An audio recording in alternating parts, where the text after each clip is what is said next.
जिस पर हमारा हक ना हो और उसे लेने का मन हो, तब महाभारत की शुरुआत होती है। और जिस पर हमारा हक हो और उसे छोड़ देने का मन हो, तब रामायण की शुरुआत होती है। नमस्ते दोस्तों, मेरा नाम है आरजे कार्तिक। रामायण हमारा पवित्र ग्रंथ, जिससे हमें काफी सारी ज्ञान की बातें सीखने को मिलती हैं। लेकिन रामायण से हम जिंदगी जीने की कला भी सीख सकते हैं, लाइफ मैनेजमेंट भी सीख सकते हैं।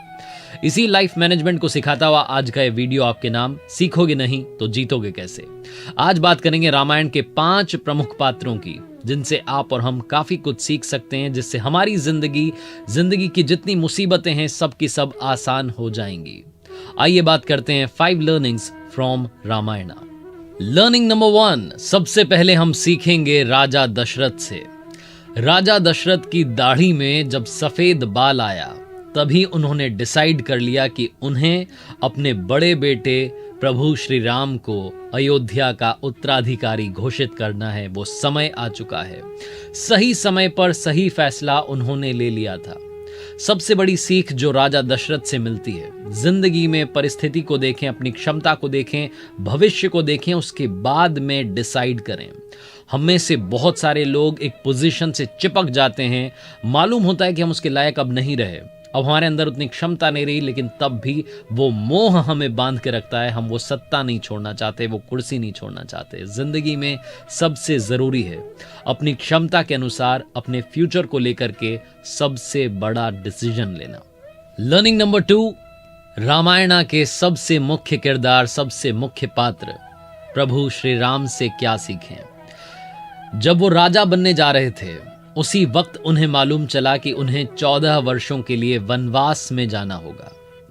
एक पल के लिए जो कुर्सी, जो सत्ता आती हुई दिख रही थी, वो सब कुछ चला गया। सामने था पिता का बड़ा फैसला, जिसमें उन्होंने कहा था कि आपको 14 सालों के लिए वनवास जाना है। वो सत्ता का सुख, वो राज दरबार का मोह, सब कुछ त्याग कर प्रभु श्री राम वनवास के लिए निकल गए। ये रामायण की सबसे प्रमुख घटना है, जिसकी वजह से ये पूरी रामायण जो है आपके और हमारे सामने है।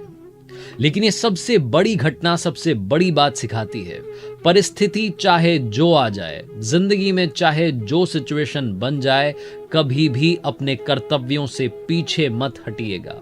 प्रभु श्री राम ने एक एक बात जो रामायण में कही है, अगर उसमें से कोई एक बात भी हम अपनी लाइफ में फॉलो कर लें तो मुसीबत हमारे आसपास नहीं आएगी। भगवान श्री राम का नाम लेना बहुत अच्छी बात है, लेकिन उनके आचरण को अपनी जिंदगी में ढाल लेना बहुत बड़ी बात है, क्योंकि जो चरण होते हैं वो मंदिर तक ले जाते हैं, और जो आचरण होते हैं वो भगवान तक ले जाते हैं। लर्निंग नंबर 3, माता सीता से क्या सीखें। जब दासी मंथरा ने कैकेयी को भड़काया और कैकेयी ने राजा दशरथ को जाकर के कहा कि राम को वनवास के लिए भेज दीजिए, तब कहीं भी माता सीता का नाम नहीं था। सीता को भेज दीजिए ऐसा नहीं कहा था, लेकिन माता सीता ने कहा कि वो भी प्रभु श्री राम के साथ में वनवास जाना चाहती हैं, वनवास के लिए प्रस्थान करने के लिए तैयार हैं। उन्हें बहुत समझाया। परिवार के हर सदस्य ने बार बार कहा कि आप मत जाइए, यहां तक कि प्रभु श्री राम ने कहा कि आप मत जाइए, आप यहीं रहिए, माता पिता की सेवा कीजिए। लेकिन माता सीता ने कहा कि मेरा पहला कर्तव्य आपके प्रति है, पति के प्रति है, मैं आपके साथ में वनवास जरूर जाऊंगी। माता सीता से क्या सीखें। जिंदगी में जब परिस्थितियां विपरीत हो जाएं, तो सबसे पहले तो मान लीजिए कि यही नियति का निर्णय है, और दूसरी सबसे बड़ी बात, अपनी निष्ठा में कहीं कमी मत आने दीजिए। जहां वो रानी बनने जा रही थी, अचानक से वनवास सामने आ गया, घबराई नहीं, अपने प्यार को और बढ़ाया, अपनी निष्ठा को और बढ़ाया, और आज हम सभी उन्हें माता सीता के रूप में पूजते हैं। जीवन में हमेशा याद रखना, आपके डेडिकेशन में, निष्ठा में, समर्पण में कभी भी कमी नहीं आनी चाहिए। अगर सिचुएशन बदल भी जाए, तब भी अपनों के लिए वही अपनापन बरकरार रखिएगा। लर्निंग नंबर 4, अब बात करेंगे रामायण के उस किरदार की जिनसे प्रभु श्री राम को बहुत लगाव था, बहुत प्यार करते थे, अपने छोटे भाई भरत से, जिनके बारे में मिसाल दी जाती है, भरत मिलाप के किस्से सुनाए जाते हैं। भरत जी, जो कि प्रभु श्री राम के सबसे प्यारे भाई थे, जब प्रभु श्री राम को वनवास दिया गया उस वक्त अपने ननिहाल में थे। जैसे उन्हें मालूम चला कि प्रभु श्री राम राजपाट छोड़कर के जंगल में निकल गए हैं, दौड़ते चले आए और प्रार्थना की कि वापस चलिए, वो राज संभालिए, वो राज्य आपका है, उस पर आपका अधिकार है। प्रभु श्री राम ने मना कर दिया कि पिताजी का निर्णय था, मानना होगा, 14 साल का वनवास मिला है, उसे जीना होगा, आप जाइए और जाकर के संभालिए।